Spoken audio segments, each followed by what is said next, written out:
یہ حضرت عیسیٰ علیہ السلام کے بعد کا واقعہ ہے، اس لیے کہ اس میں ایک راہب کا ذکر آتا ہے، اور یہ جو رہبانیت ہے یہ نصارہ میں آئی تھی۔ نصارہ عیسائیوں کے اندر جو ان کے یعنی نیک لوگ بنے تھے، ایک حد سے بھی کہیں گزرے اور برائیوں میں چلے گئے، لیکن نیکی کی طرف جانے والے ان لوگوں میں سے راہب کہلاتے تھے۔ وہ جو راہب ہے، یہ رہبانیت یہ آئی تھی عیسائیت میں، جس سے پتہ چلتا ہے کہ یہ واقعہ اصحاب اخدود والا عیسیٰ علیہ السلام کے بعد کا ہے۔ اس واقعے کی ڈیٹیل یہ ہے کہ ایک بادشاہ تھا، بڑا ظالم بادشاہ تھا، اور اس کے پاس ایک جادوگر تھا جو اس کے لیے جادو کیا کرتا تھا۔ اب وہ جادوگر بوڑھا ہو گیا تو اس نے کہا بادشاہ سے کہ مجھے کوئی ذہین نوجوان دیجئے، ذہانت والا ہو، میں اس کو اپنا یہ علم سکھاتا ہوں، اور وہ علم جب سیکھے گا تو میرے بعد وہ اس بادشاہت میں بطور جادو کے جو ہے وہ رہے گا۔ بادشاہ بڑا ظالم تھا، اس نے جو ہے وہ اپنی بادشاہت کے اندر مملکت میں کسی نوجوان کی تلاش کی تو ایک نوجوان بڑا ذہین ملا، اور اس کو کہا کہ تو نے روزانہ آنا ہے اور یہاں آ کے اس جادوگر سے سیکھنا ہے۔ اس کو بادشاہت کے یعنی اس چیز سے پتہ چلتا ہے کہ اس وقت اتنے بڑے محلات یا ایسا کچھ نہیں ہوتا تھا کہ بادشاہ کے پاس آ کے سیکھنے والے کو بڑا پروٹوکول ہوتا، فلاں ہوتا، ایسا نہیں تھا،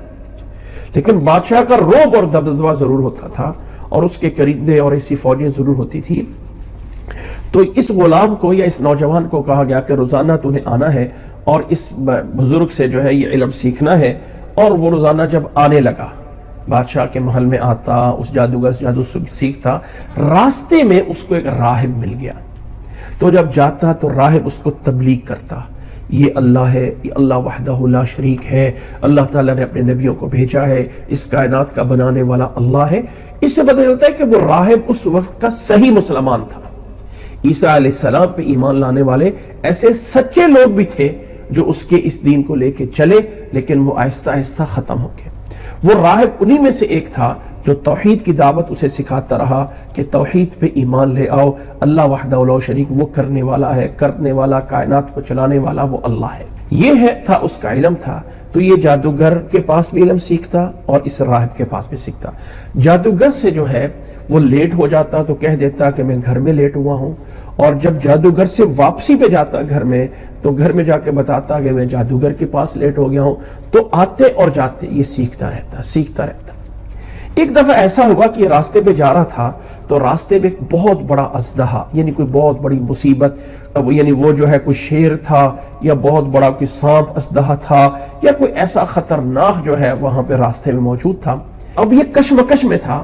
کہ جادوگر اسے جو ہے وہ غیر اللہ سے مدد مانگنا، شیطانوں اور جنات سے جو ہے وہ مدد لے کے کام کروانا، اس چیزوں کی چیزیں سکھاتا ہے، اور راہب اسے اللہ وحدہ لا شریک کی تعلیم دیتا ہے کہ اللہ کرتا ہے، سب کچھ کرتا ہے، کائنات کو بنانے والا، مالک، سب کچھ وہ ہے۔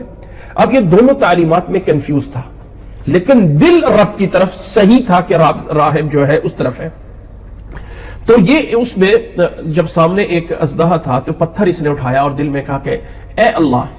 یا اے میرے رب اللہ، اگر یہ راہب کا دین سچا ہے تو میرے اس پتھر سے اس مصیبت کو دور کر دے، یہ اژدہا ہے، یہ سانپ ہے، یہ شیر ہے، یہ مر جائے تاکہ لوگوں کا راستہ جو ہے وہ چل پڑے۔ اس نے پتھر مارا اور وہ شیر، یہ اژدہا مر گیا۔ تو لوگوں نے جو ہے اس کی تعظیم کرنا شروع کر دی، یعنی یہ تو بہت بڑا نیک بندہ ہے۔ یہ بات راہب تک پہنچی تو راہب نے اسے کہا کہ تو اپنے علم میں یا فضل میں یا اپنی نیکی میں مجھ سے بھی آگے چلا گیا، لہٰذا میرا نام کبھی نہ لینا، اب اللہ تیری مدد کرے گا۔ اب اس نے اس جادوگر کے پاس جانا پھر بھی جاری رکھا، بند نہیں کیا۔ جادوگروں میں جو بادشاہ کے مصاحبین میں تھے ان میں سے ایک نابینا بھی تھا۔ تو یہ جب اس کو پتا چلا کہ میں نے پتھر مارا ہے اور وہ اژدہا مر گیا ہے تو اس نے کہا اللہ تعالیٰ، یعنی اللہ تعالیٰ کے اجازت سے نابینے کو ہاتھ پھیرتا ہے، نابینا اس کے پاس آتا ہے، اللہ تعالیٰ سے اس کی شفا کی دعا کرتا ہے، اس شرط پہ کہ تو اللہ کو مان لے، صرف اس کی جو ہے وہ عبادت کر، تو میں تیرے لیے دعا کرتا ہوں۔ جو انسان مسلمان ہو جاتا مومن ہوتا یہ اس کے لیے دعا کرتا، اللہ اس کو شفا عطا فرما دیتا۔ تو وہ بادشاہ کے ہم نشینوں میں اس کی مجلس یا اس کے وزیروں میں سے بھی ایک نابینا تھا، جس کو پتہ چلا، اس نے اس نوجوان سے کہا کہ میں نابینا ہوں، تو نہ اس نوجوان نے اسے اسلام کی دعوت دی، وہ مسلمان ہو گیا، اس نے اس کے لیے دعا کی، جب دعا کی تو اللہ نے اس کو آنکھیں جو ہے واپس دے دی۔ یہ بات چلتے چلتے بادشاہ تک پہنچ گئی، اور وہ بادشاہ ظالم تھا، سمجھتا تھا کہ اس زمین کو میں چلانے والا ہوں، میں ہوں جو لوگوں کا رازق ہوں، یا میں ہوں جو لوگوں کا خالق ہوں، یا میرے بغیر یہ لوگ نہیں چل سکتے، اگر ان کے اللہ کو ماننا شروع کر دیا تو میری بات کہاں جائے گی۔ اس نے اپنے وزیر کو قتل کروا دیا، جو لوگ بھی اس کے ساتھ مسلمان ہونے والے تھے ان کو قتل کرواتا رہا۔ اب اس نوجوان کو ڈائریکٹ وہ قتل نہ کیا اس نے، بلکہ کچھ لوگوں کو کہا کہ جاؤ اس کو لے کے جاؤ پہاڑ پہ، جو ہے وہ چڑھ کے وہاں سے اوپر سے اس کو دھکا دے دینا، نیچے گرا دینا، تو یہ مر جائے گا۔ نوجوان کو لے جایا گیا، وہاں سے اس کو گرانے والے جو لے جانے والے تھے وہ گر کر مر گئے، اور یہ جو ہے وہ بچ کر واپس آ گیا، اور پھر بادشاہ کے پاس آ گیا تاکہ اپنا کلمہ حق جو ہے وہ پہنچائے۔ بادشاہ نے پھر اسے پکڑ لیا، اور پھر کچھ لوگ بھیجے، اور بھیج کر جو ہے وہ کہا کہ اس کو دریا میں کشتی میں لے جاؤ، اور لے جا کر اسے کشتی جو ہے اس کے اندر دریا میں پھینک دینا۔ لیکن لے کے گئے جو لوگ اس کی فوج میں سے، وہ خود جو ہے وہ پانی میں غرق ہو گئے، اور اللہ نے اس کو بچا لیا، اور یہ پھر واپس آ گیا۔ جب اس نے دیکھا کہ بادشاہ میرے پیچھے لگا ہوا ہے اور میرے مارنے پہ تلا ہوا ہے، تو اس نوجوان کا اصل مقصد کیا تھا کہ اب میں سب لوگوں کو اللہ کے کمالات بتاؤں، اللہ تعالیٰ پہ سب لوگ ایمان لے آئیں، اصل مقصد یہ تھا۔ تو اس نے بادشاہ سے کہا کہ بادشاہ ایسا ہے کہ اگر تو مجھے مارنا چاہتا ہے تو ایسا ہے کہ ایک کھلے میدان میں سب لوگوں کو اکٹھا کر،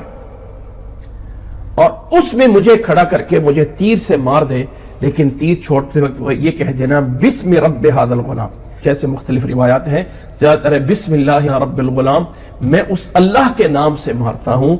جو اللہ اس غلام اور اس بچے کا اور اس نوجوان کا رب ہے۔ یہ الفاظ پڑھ کے تو مجھے تیر چلا دے اور مجھے موت آ جائے گی۔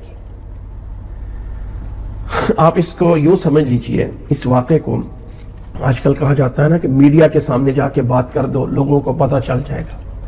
تو نوجوان نے بھی یہ کہا کہ سب لوگوں کو جب میری خبر ملے گی تو لوگوں کو میرے واقعے کا پتہ چل جائے گا، اور انہیں پتہ چل جائے گا کہ حق کیا ہے اور غلط کیا ہے۔ تو سب لوگ اکٹھے ہوئے، اور بادشاہ نے ایسے ہی کیا، اس نوجوان کو تیر چلا کے جیسے ہی مارا، وہ تو مر گیا، لیکن وہ مرتے مرتے اپنا پیغام دے گیا کہ کائنات کو چلانے والا اللہ ہے، وہ وحدہ لا شریک ہے، یہ بادشاہ نہیں ہے۔ اس کے اس معجزے کو دیکھ کر وہ جتنا مجمع تھا سارا کا سارا ایمان لے آیا۔ تب بادشاہ کو پتہ چلا، اوہو، یہ تھا اصل اس نوجوان کا مقصد جو اپنی موت سے پورا کر گیا۔ کچھ لوگوں کی موت بھی بہت سے دوسرے لوگوں کے لیے زندگیاں ہوتی ہیں، کچھ لوگوں کی زندگی دوسرے لوگوں کے لیے زندگی ہوتی ہے، اور کچھ لوگوں کی موت بھی دوسرے لوگوں کے لیے جو ہے وہ حیات ہوتی ہے۔ کہتے ہیں نا فنا فی اللہ کی تہ میں بقا کا راز مضمر ہے۔ یہ خاکی اپنی فطرت میں نہ نوری ہے نہ ناری ہے، تو جو اللہ کی خاطر فنا ہو جاتا ہے اللہ اس کو ہمیشہ والی بقا جو ہے وہ دیتا ہے۔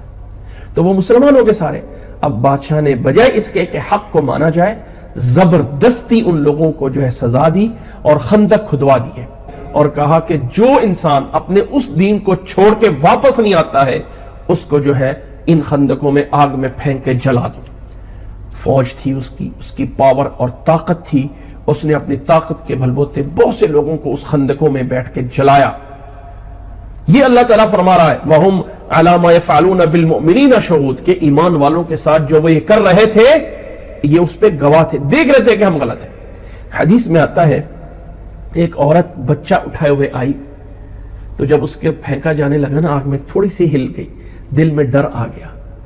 تو وہ گود والا بچہ بول کے کہا، اللہ کے نبی صلی اللہ علیہ وسلم نے مسلم کی روایت میں وہ بچے جو ماں کی گود میں گفتگو جنہوں نے کی ہے ان میں سے ایک وہ بچہ شمار کیا ہے یہ اصحاب الاخدود میں، کہ جب وہ بچے کی ماں کو آگ میں گرایا جانے لگا تو ماں جب پھسے لگی تو بچے نے بول کے کہا تھا کہ اماں صبر کرنا، آپ حق پہ ہیں، آپ حق پہ ہیں۔ اس بچے نے جو ہے وہ کلام ماں کی گود میں کیا تھا، گویا کہ اللہ کے لیے وہ بھی قربان ہو گئے تھے۔